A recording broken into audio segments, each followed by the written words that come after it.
malam. Woi, bro. Ya. Oh, lemes nih puasa. Lemes amat kan. Ini puasa tuh sebenarnya apa sih kan istimewanya? Istimewanya. Jadi gini, puasa kan bukan menahan lapar doang. Seperti contoh kita kan ada rukun Islam ada berapa? 5. Yang pertama syahadat, sholat, zakat, puasa, naik haji bagi yang mampu. Nah ternyata di sini ada poin-poin ilmu Pak. Yang pertama syahadat kita diucapkan terdengar orang banyak. Betul. Sholat pun kita pakai sarung, masjid kelihatan orang. Iya. Zakat pun kita terlihat, ada yang ngedatakan kamera berapa nominalnya. Puasa tak terlihat. Naik haji kita kelihatan, oh haji ini berangkat haji tuh ini kelihatan. Nah ternyata di puasa ini ada bulan yang luar biasa. Karena tugas kita ibadahnya ikhlas sama Allah. Kita nggak tahu pagi sahur ataupun jam 7 kita makan. Jika ngaji puasa atau enggak saya nggak tahu. Iya itu keutamaan puasa itu kan kita ikhlas hati kita sama Allah.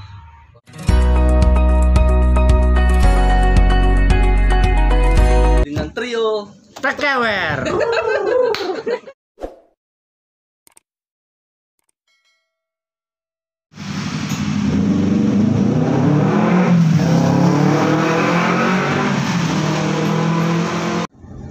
Halo, assalamualaikum warahmatullahi wabarakatuh. Waalaikumsalam warahmatullahi wabarakatuh. Happy people balik lagi di acara trio Tekewer. Luar biasa. Happy. Alhamdulillah kita sudah di episode yang ketiga kan. Tiga, luar biasa ya. Ini juga di bulan puasa, mudah-mudahan tetap semangat tentunya. Dan ini bisa menjadi hal baik juga tentunya karena amin. Apa ya istilahnya, memberikan semangat, memberikan inspirasi kepada terutama UMKM gitu kan, dan umumnya buat semuanya yang nonton di channel Hapikan Riko tentunya ya. Dan kali ini seperti biasa kita akan teka ya, kepada pelaku UMKM. Nah sebelum itu dalam perjalanan kita seperti biasa bakal sharing-sharing terlebih dahulu terkait dengan zona nyaman. Keluar dari zona nyaman. Orang yang kita kunjungi ini adalah orang yang tadinya profesi sebagai zona nyaman. Dan dia beralih profesi menjadi orang yang tidak dijadikan zona nyaman lagi. Tidak dapat gaji. Kasarnya kan kalau zona nyaman kan tiap bulan kita tenang lah ya. Kipas-kipas gitu kan. Sekarang dia bukan kipas-kipas bro, ngebul sekarang. Ya. Strategi ya, itu yang akan kita datangkan. Nah oke, sebelum itu kita bakal ini dulu ya. Nah, ini zona nyaman berarti kan ibaratnya ini tuh sudah apa ya istilahnya, kalau menurut saya sendiri ya, zona nyaman itu ketika kita tuh sudah tidak berkembang lagi, maksudnya nggak belajar harus kayaknya nggak takut gimana, udahlah segini tuh udah enak gitu, ngerasa enak, jadi nggak mau berkembang lagi, nggak mau belajar lagi, sudah apa ya, sudah ngerasa bahwa cukup lah gitu. Cukup berada. Kalau dari awal jaminan gitu lah bahasanya. Kalau Kang Laji mana tuh zona nyaman dulu deh, berbicara zona nyaman tuh apa? Zona nyaman dari kata nyaman kan berarti dia sudah di cover oleh perusahaan ataupun dia sudah di naungan ada bapaknya. Kalau bahasa kita contoh nih, ada 2 anak, satu anak dia setiap hari dikasih jajan. Betul. Kalau yang anak kedua dia dididik supaya jualan ataupun dia dididik sebagai bukan hanya meminta tapi profit tadi Kang. Salah satunya saya. Ya betul. Jadi zona nyaman is okay, tapi bagaimana zona nyaman tadi supaya produktif Kang?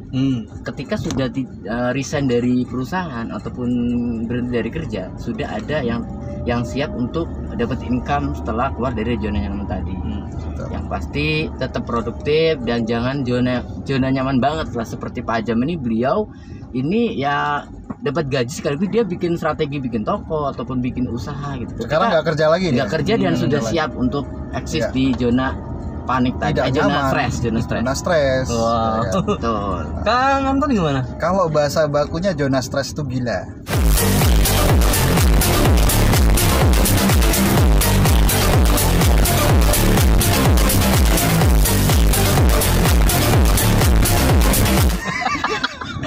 Zona stres seperti gini nih. Seperti ini. Kita kan bulan depan ada bayaran listrik, kebutuhan keluarga A, B, C. Bagaimana kita kan nggak ada gajian ini supaya terpenuhi tadi kebutuhannya. Sehingga zona stres kita kreatif, menciptakan produk, menciptakan karya, menciptakan membangun relasi pada teman-teman kita supaya menjadi mitra, itu Kang zona stres. Tapi kalau zona panik itu dia jangan sampai nih untuk teman-teman, karena zona panik ini membuat orang putus asa sehingga dia diem tapi kebutuhan semakin meningkat, tapi kita di situ dipaksa supaya kita tetap terpenuhi kebutuhannya, sehingga kita Betul, tekanan ya. Tekanan, jangan zona panik, tapi zona stres tadi. Jamaah, jamaah. Kayak Ustadz tuh, bro. Waduh. Nah ini emang istilahnya kan banyak ya, istilahnya di luar sana juga sudah mungkin dibahas juga gitu kan, terkait dengan ayo dong keluar dari zona nyaman gitu kan. Betul. Biar nanti bisa lebih berkembang gitu kan, tapi ternyata nggak mudah loh seperti itu tuh. Iya, betul. Ya, seperti mungkin pelaku UMKM yang bakal kita kunjungi ini kan dia sudah nyaman loh tadi itu ya, sudah berbicara tentang gaji lah, tentang apa, sudah enak lah gitu. Tiba-tiba tapi dia pintar gitu kan, maksudnya mempersiapkannya, mungkin gajinya mungkin sepersekian persennya itu sudah dipersiapkan untuk modal segala macam itu. Mulai dari situ ya. Ya, intinya mah gini lah kalau menurut saya, seseorang itu dipandang orang lain itu dengan 1%-nya, tapi tidak melihat yang 99%-nya. Ini kapal Titanic gitu ya. Iya. Ya kan itu katanya gitu kan. Betul itu. Kalau salah ya nggak usah disebut. 1%-nya dia tidak tahu proses bahwa dia itu seperti apa dulunya zona nyamannya, ya kan. Lelah, capek, pusing, mungkin bisa dibilang stres tadi karena zona tidak nyaman kan. Nah, pada saat dia sukses, nah itu orang gitu. Enak loh, udah bisnis ya gitu. Kata pepatah juga, kalau orang sukses tuh kentut juga jadi nasihat gitu kan. Betul ya? Itu kata Jack Ma ya. Iya, saya nggak nyebutin nama ya. Promosi itu. Motivasi. Nggak apa-apa, biar inspirasi. Ini Jack Ton. Oke. Nah, kalau orang yang sebenarnya semua orang tuh tidak zona nyaman sih kalau menurut saya. Pekerja pun tidak zona nyaman. Sebenarnya karena sewaktu-waktu itu kalau pekerja 2P ya, bukan surat perintah ya, tapi PHK dan pensiun gitu kan. Dia itu sudah pasti. Pensiun udah pasti direncanakan di umur sekian tahun. Dan di saat pensiun mau seperti apa sih dia gitu kan. Kalau tidak dari dia muda, berkreasi, berinovasi, dia akan terbelenggu dengan kalau PNS ya uang pensiun tiap bulan gitu kan. Kalau swasta ya ujung-ujungnya pasti dagang. Entahlah warung, entahlah apa. Mending kalau ada kontrakan atau warisan masih mending lah ya. Tapi kalau PHK ini yang paling sulit. Bingung. Tidak bisa diprediksi loh. Tidak bisa diprediksi. Gitu loh. Apalagi pandemi seperti ini kan. Nah, banyak sekali datanya luar biasa. Datanya nanti dibuka ya di sini ya. Banyak banget PHK di mana-mana dengan pandemi ini. Karena tadi zona nyaman tadi. Zona nyaman tadi. Tapi kalau zona nyaman tidak nyaman, emang proses kayak bikin kue, bro. Kalau menurut saya ya. Betul. Diaduk-aduk, diubuk-ubuk di blender. Capek kan? Betul. Oh, kalau yang buatnya enak, dimakan rasanya enak, bro. Betul. Orang banyak yang suka, bro. Betul.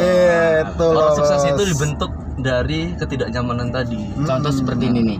Kita lihat pohon kelapa. Dia berbuah kelapa. Ketika dia jatuh, pohon kelapa kan dia berbuah kelapa nih. Kelapa jatuh jedek. Kalau kita bunyinya jedek ya. Jedek.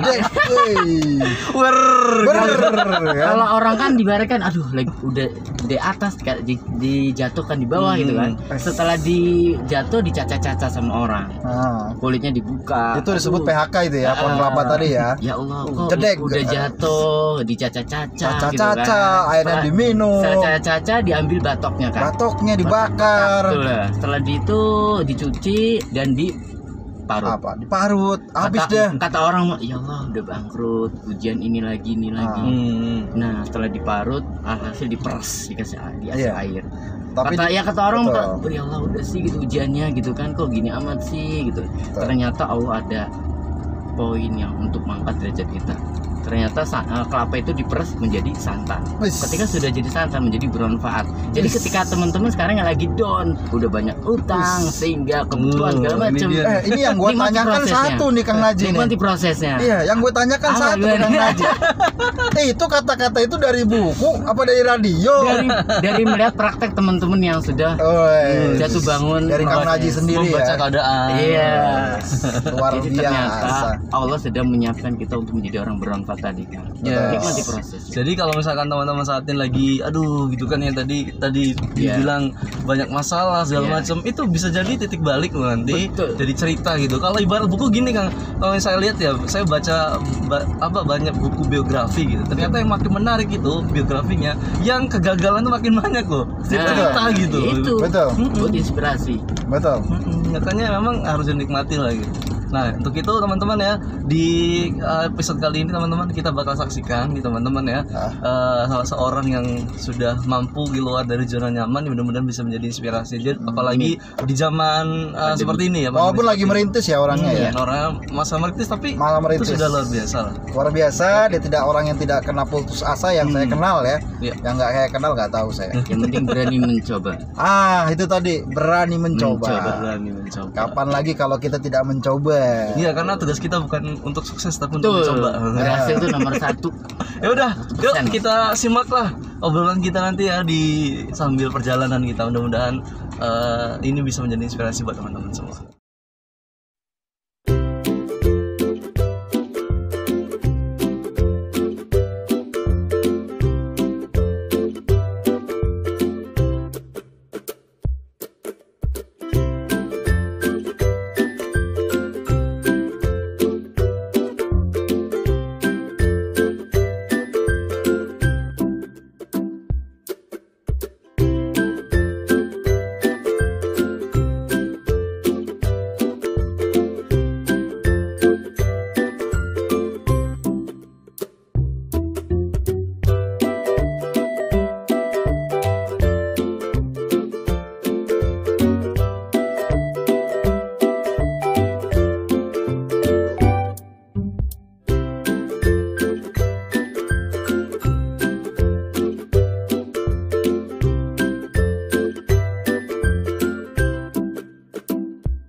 Halo teman-teman, kita sudah sampai di rumah Pak Ajam.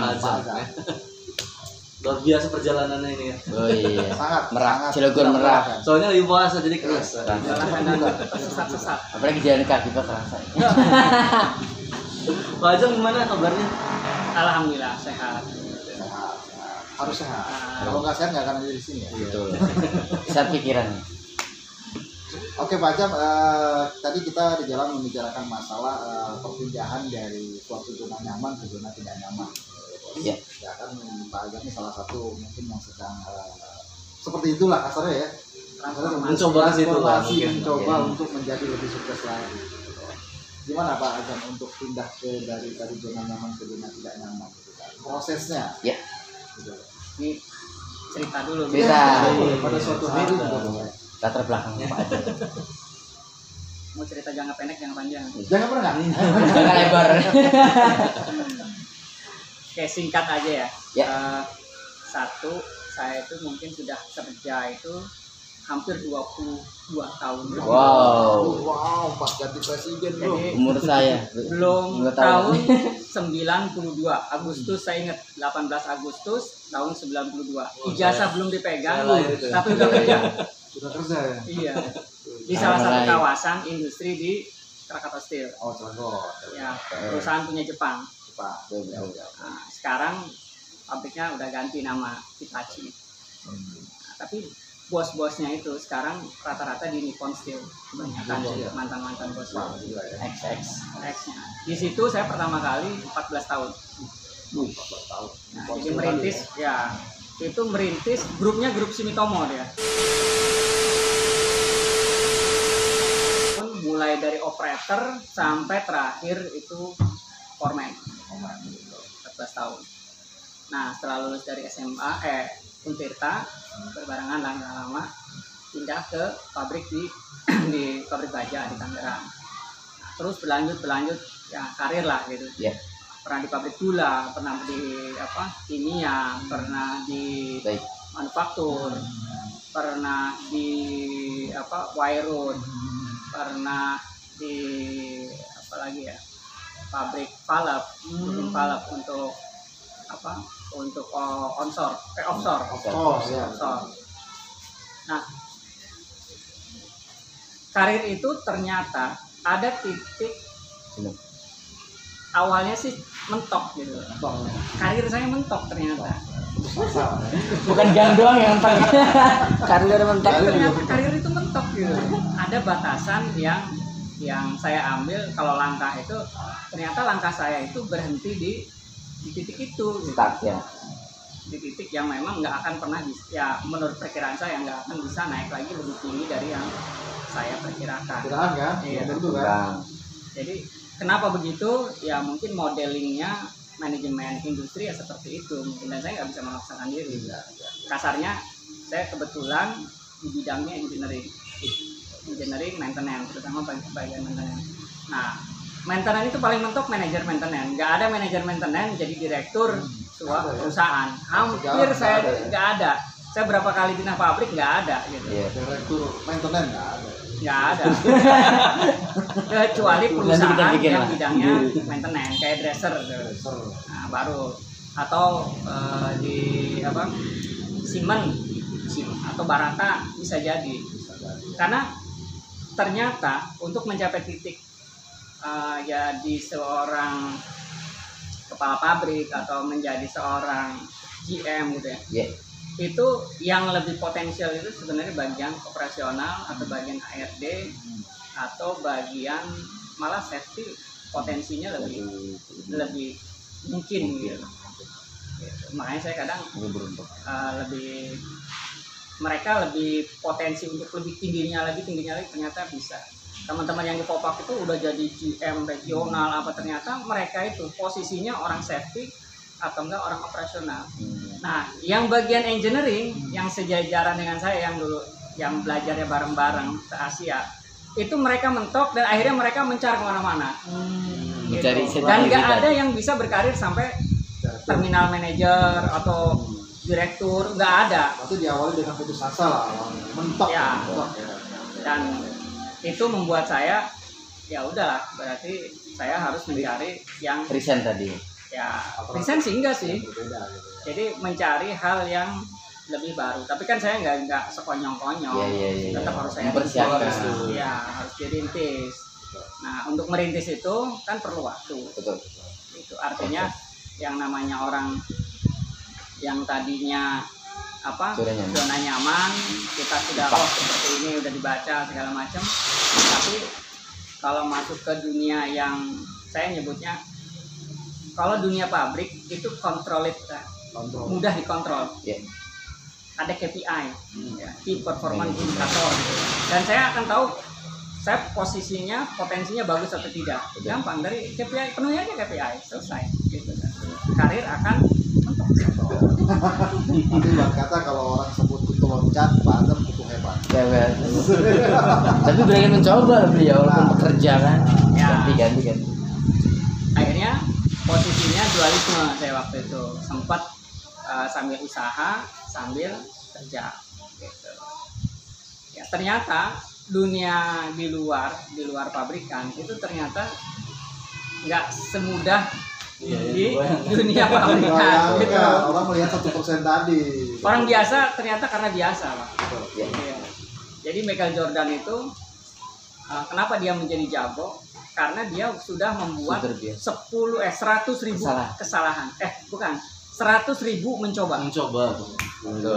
Jadi kalau ada orang bilang saya bikin bolu nih sekarang, nanti kita lihat ya, baru 1 tahun kok udah bisa seperti ini, orang akan berpikir, wah kok hebat ya, baru bikin setahun udah eksis gitu kan. Padahal enggak Pak. 1% udah 10 tahun yang lalu bantatnya sudah gitu, bantat diomelin, bolunya dilempar di depan rumah. Itulah luar biasa proses. Saking kebanyakan dilempar di depan rumah, saking gak enak apa saking kebanyakan nggak enak. Bantatnya asinan bro, keras ya. Jadi jangan berpikir sesuatu yang kita capai itu instan. Saya pikir bisa jadi ya, bisa jadi enggak gitu ya. Keberuntungan. Nah, tapi zaman sekarang katanya sesuatu yang instan itu bisa dengan viral, tapi pada saat kita viral tapi tidak bisa memaintain viral kita itu menjadi sebuah cuan, itu yang terjadi adalah sumpah serapah, hina, mempertahankan tadi. Si Anu tahu-tahu sekarang jadi apa, dulunya terkenal sekarang jadi tukang anu gitu kan, kayaknya enak banget, mendingan nggak terkenal sama sekali. Pemulung jadi bos. Harta viral. Jadi seperti itu Pak. Tapi ya saya akan udah hampir resign ini hampir 1 tahun pas pandemi ini, saya mencoba untuk eksis dan coba bangkit gitu. Kalau orang lihat sekarang, wah hebat ya, pasti apa dana pensiunnya banyak gitu kan. Wah ini sampai udah anak cucu juga masih ada aja duitnya ya. Itu kan cerita ya. Tapi kenyataannya ya ternyata memang yang namanya orang usaha itu yang di luar ya, di luar pabrikan, saya sebut orang luar pabrikan lah. Namanya kalau itu kan, kalau orang Jepang nyebutnya salaryman. Ya. Jadi dulu waktu saya salaryman, setiap ada permasalahan jawabannya gampang banget. Nanti habis gajian. Bahasa yang sangat luar itu biasa. Luar biasa itu. Magnetnya itu. Orang percaya. Oh iya. Di gajian. Jam berapa sih? Nanti gajian.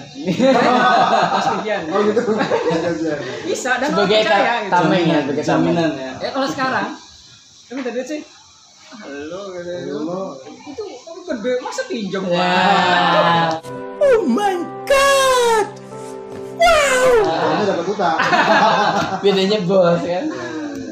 Ya, jadi perbedaan environment seperti itu membuat saya ternyata otaknya itu harus dicuci, di brainwash lagi. Iya. Terkadang saya lupa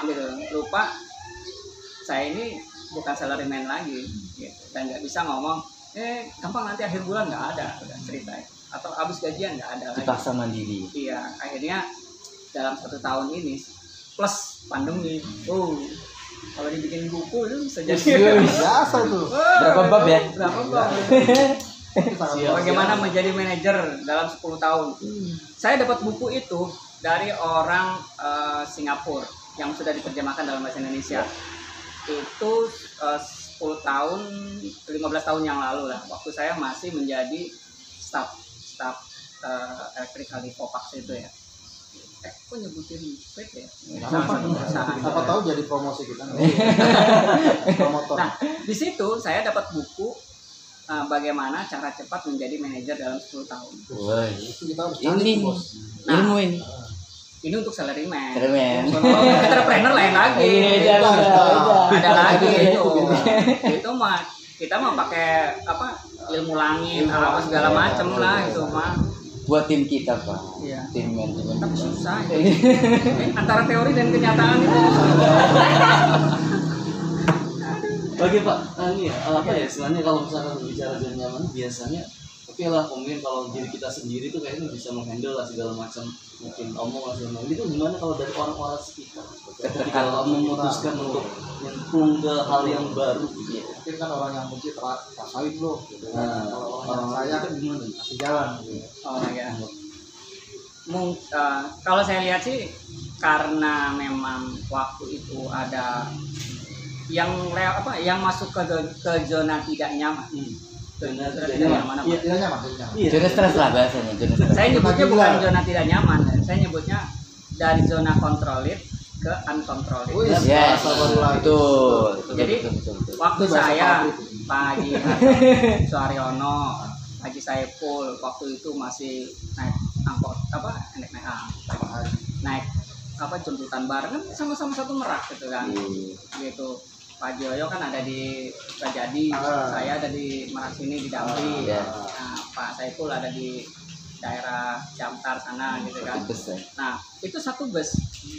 Dan mereka waktu itu pada tahun 2004 kan 2000 pas ada reformasi, nah, perusahaan-perusahaan tuh kolab semua, nah termasuk kita di pecah barang-barang di tahun itu. Nah, besar-besaran dan dikasih duit banyak-banyak kan. Waktu itu. Nah, sebagian sebagian besar mereka dari dunia controlled ke uncontrolled. Jadi saya termasuk yang paling telat sebenarnya. Makanya nggak ada yang mencemooh, malah kebalikannya. Mereka ngomong, kamu masih di pabrikan gitu. Waduh, udah image ya. kamu masih ngurusin pabrik. Itu dari orang-orang yang dulu ya. Yang kenal. Iya, sama Pak Haji, sama ketemu. Itu baru 2 orang. Belum yang lain-lainnya, banyak ternyata. Gitu. Yang masuk ke PNS gitu. Itu mau kontrol berikutnya. Iya, tapi lebih zona nyaman. Jadi ternyata memang saya disebutnya telat gitu. Telat. Sebenarnya udah mempersiapkannya udah lama gitu. Apalagi membuat baca buku Robert Kiyosaki. Ya, itu tuh. Get Poor, Get Rich. Wow, itu menggebu-gebu. Pengen, tapi nggak berani. Berpindah. Iya. Ternyata memang untuk pindah ke zona dari kuadran 1, 2 gitu atau langsung ke 3 atau 4 itu ternyata nggak semudah kita melakukannya gitu. Ya teori sih tinggal teori gitu. Akhirnya dalam hati juga kadang kesel juga, gua ini kebanyakan teori ternyata. Tapi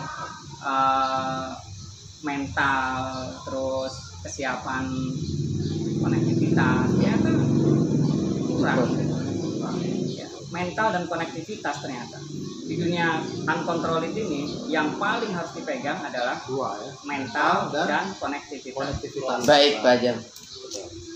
Saya mau nanya nih, kira-kira motivasi Pak Ajam nih dari zona nyaman ke Kontrolit ya, itu motivasinya apa sih membuat kuat sehingga resign dan siap menyemplung di dunia usaha seperti ini gitu Pak? Motivasi untuk Yang pertama, satu dasarnya sih orang tua. Orang tua kan udah saya umuran, orang tua juga udah pada tua gitu ya. Jadi perlu perhatian lebih lah gitu ya. Oh, waktu tadi Ya. waktu. Jadi sesibuk-sibuknya uncontrolled, saya bisa tutup pabrik ini. Kalau di pabrik izin. Orang tua sakit ya tetap. saya jadi manajernya kan. Masa pensi. Pas mau pulang, Pak Jam, tentunya meledak di mana?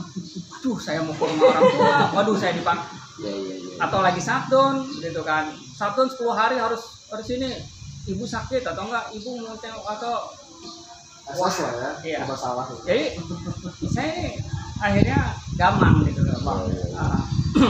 Nah, semenjak 2 tahun yang lalu lah, 2018-an lah, masuk ke pabrik, saya lah, saya tanamkan, coba saya berjalan uncontrolled seperti apa. Jadi pas lagi kerja nih, telepon, ini bapak sakit, bisa nganter nggak? Kamu ada di Merak atau ada di Tangerang? Ayo udah, saya nggak, kamu ada di mana? Enggak, saya antar kayak gitu. Pulang. Bos baru, Pak saya pulang kata saya itu. Loh, pulang kemana? Iya pulang ke Merak katanya. Oh gitu, terus besok gimana besok aja?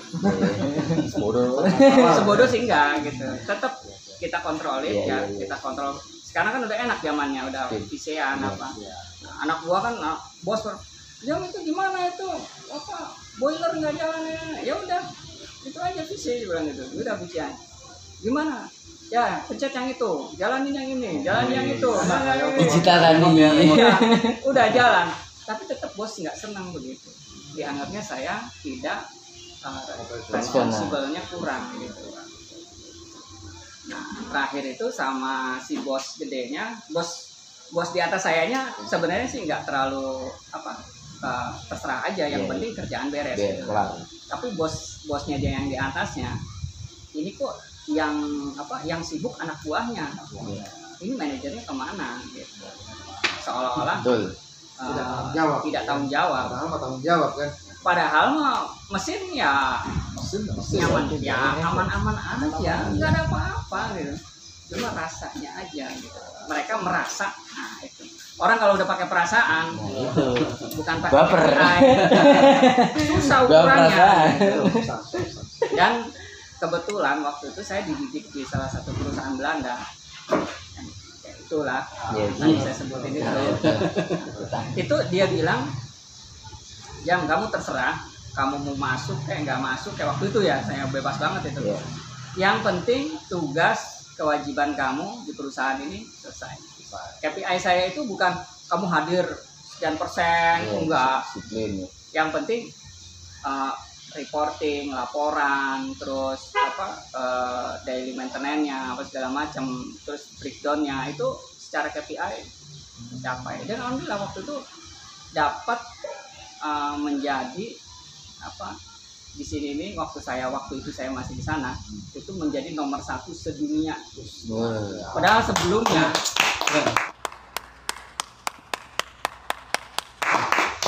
dari sisi maintenance dan safety, engineering and safety. Untuk ke depan kira-kira yakin terus usaha atau bagaimana? Apakah balik lagi? Apakah tergoda sekarang ya kembali lagi? sempat tergoda untuk balik lagi ke pabrikan, karena ya wajar lah ya, karena baru setahun benar-benar lepas dari dunia controlling masuk ke dunia uncontrolled gitu kan. Ya dunia begini kan orang lihatnya kan penampilan ya, betul, ini kan gagah-gagah kan. Saya pakai celana pendek, 1%-nya gagah itu. Kita nggak tahu. pakai sendal gitu kan. Itu Kolor tapi omset miliaran kan. Amin. saya ingin punya punya seperti itu gitu. Jadi Kerja kerja koloran tapi buat duit duit ya. Omset miliaran. Amin. Walaupun memang ya balik lagi itu baru teori. Belum Kan udah ada niat. Hah? Niat dulu. Bener nih ya. Betul. Ya, Akan terwujud. Oke deh, luar biasa banget ya, ternyata memang untuk berubah menjadi istilahnya yang tadi sesuatu hal yang tidak kita bisa kontrol gitu kan, atau tidak pasti. Betul. Itu susah banget teman-teman, butuh proses. Buat teman-teman yang mungkin saat ini lagi mencoba ke arah situ, berjuang aja gitu. Pesan saya satu lagi ya, mungkin buat Kak Azam, buat rekan-rekan Happy People, pesannya gitu. Iya, pesannya. Untuk menjadi orang yang tadi controlling ya, controlled menjadi orang non controlled. Ada pesan atau gimana? Ya. Pesan saya sih satu untuk salaryman. Kalau memang mental yang rutin, bangun pagi berangkat pabrik terus atau ke kantor pulang sore, walaupun sekarang jenuh, nikmati aja. Jangan ya motivator banyak lah macam-macam gitu ya. Tapi kalau udah masuk zona nyaman, tidak diwajibkan, ingat tuh, tidak diwajibkan ke dunia tidak nyaman gitu. Kalau udah zona nyaman, walaupun orang-orang yang di luar tidak nyaman itu pasti cari-cari pengikut ya, cari-cari pengikut, masuk ke dunia gua, pasti kaya-kaya, tapi yang bangkrut, yang miskin juga banyak. Itu pesannya ya. Jadi yang di dunia salaryman silakan menikmati, persiapkan. Kalau mau masuk ke dunia yang uncontrolled, persiapkan mental, terutama mental. Yang kedua konektivitas, gitu. Jadi kadang pada saat kita shiftingnya itu, gitu ya, shifting dari dunia pabrikan, kantoran ke dunia usaha, itu memang harus dipersiapkan jauh-jauh hari lah. Kalau mendadak begitu, ini maaf aja ya, banyak beberapa teman saya yang akhirnya ya collab, Tidak siap tadi. ya, tewas lah dia karena memang nggak siap dengan mentalnya gitu. Jadi saya pikir bagi yang sudah nyaman silakan berkarir, kejar karirnya itu gitu. Kalau malas, wah saya mau udah begitu aja, ya udah begitu aja gitu. Jalani dengan tulus. Saya pikir apapun bentuknya, mau itu dunia karyawan atau dunia non karyawan, itu semuanya baik karena semuanya juga ternyata punya peran. Punya peran. Nggak ada semua jadi pengusaha semua dan nggak semuanya jadi karyawan semua. Maka bagi-bagi tugas saja lah. Jadi mana pilihan dari teman-teman aja ya. Mudah-mudahan ini bisa menjadi inspirasi aja buat teman-teman. Kalau dari saya, hidup itu dimulai ketika kita itu keluar dari zona nyaman. Karena di situ tetap kita untuk belajar untuk bisa menjadi lebih baik lagi. Ya, kalau saya mencoba, tapi jangan putus asa. Yakin aja ke depan pasti ada ujung yang bahagia. Dari saya motivasinya tetap berkarya, karena dengan berkarya kita akan menciptakan karya akan menghasilkan yang luar biasa. Tetap semangat. Oke, teman-teman ya, buat teman-teman ataupun UMKM juga yang mungkin pengen kita kunjungi seperti Ya, ini, betul. langsung kontak aja kita ya, biar nanti kita bisa bersilaturahmi, bisa sharing juga, yang mudah-mudahan bisa menjadi inspirasi buat. Amin. Oke, terima kasih sudah menonton di episode 3 ini. Sampai ketemu lagi di episode selanjutnya. Terima kasih Pak Ajam juga, mudah-mudahan sukses karirnya ataupun hal yang lagi digali saat ini. Amin. Dan teman-teman juga tetap stay tune juga tentunya di Apik and Tiktok. Terima kasih. Wassalamualaikum warahmatullahi wabarakatuh. Waalaikumsalam warahmatullahi wabarakatuh.